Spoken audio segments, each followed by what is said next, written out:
영화를 노래하는 나폴레옹입니다. 최근 안방극장의 스토브리그 인기의 영향으로 영화 머니볼이 비교 언급되곤 하는데요.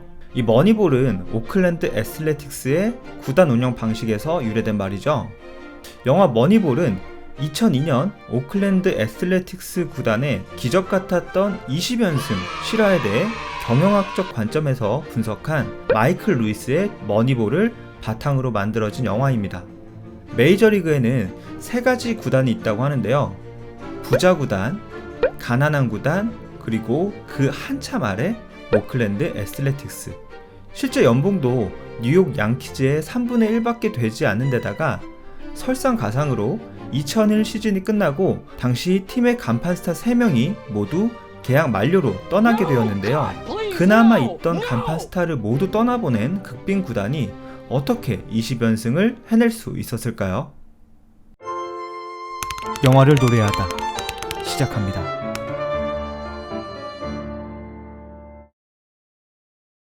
누군가 떠나면 다른 누군가가 그 자리를 대신해야 되죠. 오클랜드의 간판 스타를 잡을 수 없다는 것을 일찌감치 알고 있던 프런트는 그들을 대신할 선수를 찾습니다. 스카우트팀은 대체할 선수들을 하나씩 추려나가는데요. A 선수는 공수가 좋다, B 선수는 타격 시 파열음이 좋다, C 선수는 스윙폼이 일품이다, D 선수는 인물이 좋다 등등. 후보자가 배제되는 이유에는 A 선수는 여자친구가 못생겼다, B 선수는 폼이 우스꽝스럽다, C 선수는 체형이 야구형 체형이 아니다 등이 있습니다. 이 여자친구의 생김새에 대해서는 의아해하는 분들이 계실 텐데요. 이 여자친구가 못생겼다는 건 자신감이 결여된 것이라고 판단된다는 것이죠. 이러한 주관적이고 근거 없는 선수 영입 기준에 대해 회의감을 느끼고 있던 오클랜드의 단장 빌리비는 피터 브랜드라는 인물을 만나게 됩니다. 이 피터 브랜드는 야구를 전혀 해보지 않은 예일대 경제학과 출신이었는데요. 그는 클리브랜드에서 기록이나 데이터, 통계만으로 선수들을 평가하는 세이버 매트릭스를 활용하고 있었습니다. 빌리빈 단장은 피터 브랜드를 오클랜드의 부단장으로 영입하고 그와 함께 세이버 매트릭스를 기반으로 팀을 꾸려나가게 됩니다. 전통을 자랑하는 메이저리그에선 야구는 숫자 노름이 아니다 라는 시각을 갖고 있었고, 당연히 세이버 매트릭스에 대한 시각이 환영받지 못했겠죠. 스카우트팀은 일제히 반기를 듭니다. 그리고 감독 또한 반기를 들게 되죠. 빌리빈 단장이 세이버 매트릭스를 기준으로 영입한 선수를 기용하지 않는 방법으로 말이죠. 이에 대해 빌리빈은 자신의 플랜대로 팀을 운영하기 위해 포지션이 중복되는 다른 선수들을 이적시키면서 자신의 플랜대로 흘러갈 수밖에 없게 만듭니다. 결과는 대성공이었고요. 2002 시즌 오클랜드 애슬레틱스는 초반 3승 14패라는 부진을 딛고 20연승을 이뤄냅니다. 빌리빈이 가장 중요하게 여겼던 지표는 바로 출루율입니다. 타자가 때려낸 안타를 들어선 타석으로 나눈 지표가 타율이죠. 출루율은 꼭 안타를 치지 않더라도 1루 베이스를 밟게 되는 경우까지 합산한 지표라고 할 수 있겠습니다. 대표적으로는 볼넷이 출루율에 가장 크게 영향을 미치고 있고요. 그러니까 빌리빈 단장은 볼넷이라는 상황이 발생했을 때 그 상황을 투수의 잘못으로 보기보단 타자의 선구한 능력으로 해석했다는 거죠. 2001 시즌이 끝나고 오클랜드에서 빠져나가는 주요 3선수의 출루율 평균은 3할 6푼 4리, 그러니까 3명의 선수를 새로 영입해서 3할 6푼 4리의 출루율을 맞출 수 있다면 간판 스타가 빠져나간 효과를 상쇄할 수 있다는 거죠.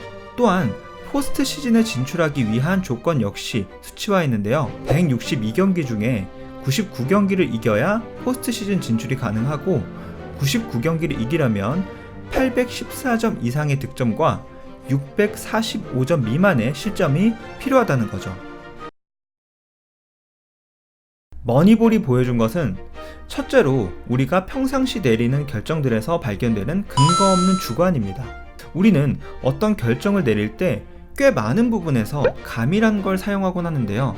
단순하고 리스크가 없는 결정이라면 문제가 되지 않겠지만 잘못됐을 때 타격이 좀 큰 결정이라면 얘기는 다르겠죠.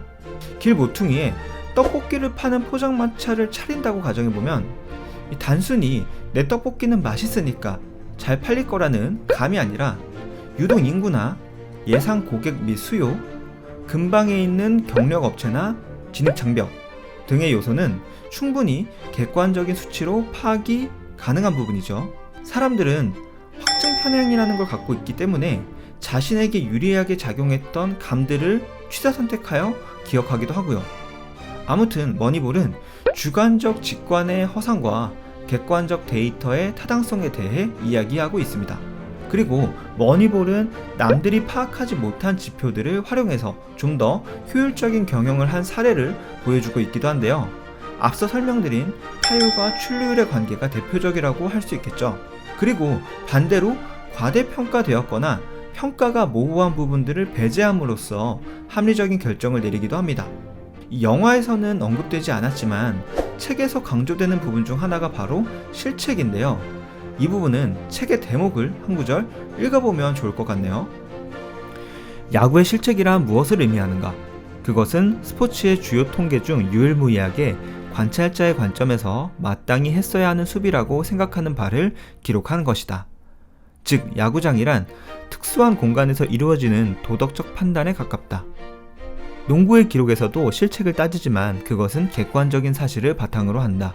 즉, A팀이 공을 가졌다가 B팀에게 빼앗겼다는 식이다. 그러나 야구의 실책은 아무런 플레이도 진행되지 않은 상태에서 이렇게 했으면 어땠을까 하는 식으로 진행된다. 즉, 그것은 객관적인 사실의 기록이 아닌 의견에 따른 기록이다. 중략: 메이저리그 선수라면 누구나 명백한 실책을 피하는 방법을 알고 있다. 실책을 내지 않는 가장 쉬운 방법은 공이 날아가는 쪽으로 최대한 느리게 움직이는 것이다. 결국 실책을 기록하려면 정확하게 수비해야 한다. 공이 선수 정면으로 날아오는 이유도 애초에 정확한 위치에서 수비했기 때문이다. 그러니까 실책이 기록된다는 건 아슬아슬한 수비의 상황에서만 가능한 기록인 건데, 애초에 아슬아슬한 상황이 만들어지지 않게 날아오는 공 쪽으로 설렁설렁 뛴다거나 예상 타구 방향 너머에서 수비를 한다면 실책으로 기록되지 않는다는 거죠. 때문에 실책이라는 지표는 평가 방법이 다소 모호해서 신뢰할 수 없다는 겁니다. 이렇게 머니볼은 우리가 최종적인 목표를 이뤄내기 위해서 실질적으로 어떤 지표가 유용한지, 과대평가됐는지 옥석을 가리는 예를 보여주기도 합니다. 스토브리그가 그렇듯 머니볼 역시 야구를 전혀 몰라도 재밌게 즐길 수 있는 영화입니다. 애초에 원작인 마이클 루이스의 머니볼은 스포츠 서적이 아니라 경영 서적이니까요. 머니볼은 브래드 피트와 조나 힐의 환상적인 연기 호흡이 일품인 작품이기도 한데요. 이동진 평론가는 브래드 피트 연기 중 머니볼의 연기를 가장 최고로 꼽기도 했습니다. 이번 영화를 노래하다 머니볼 편에서는 따로 곡을 만들진 않았고요. 영화 OST 중 한 곡을 커버해 보려고 합니다. 오늘 영상이 재밌으셨다면 좋아요와 구독, 알람 설정까지 부탁드리고요. 지금까지 영화를 노래하는 나볼레옹이었습니다.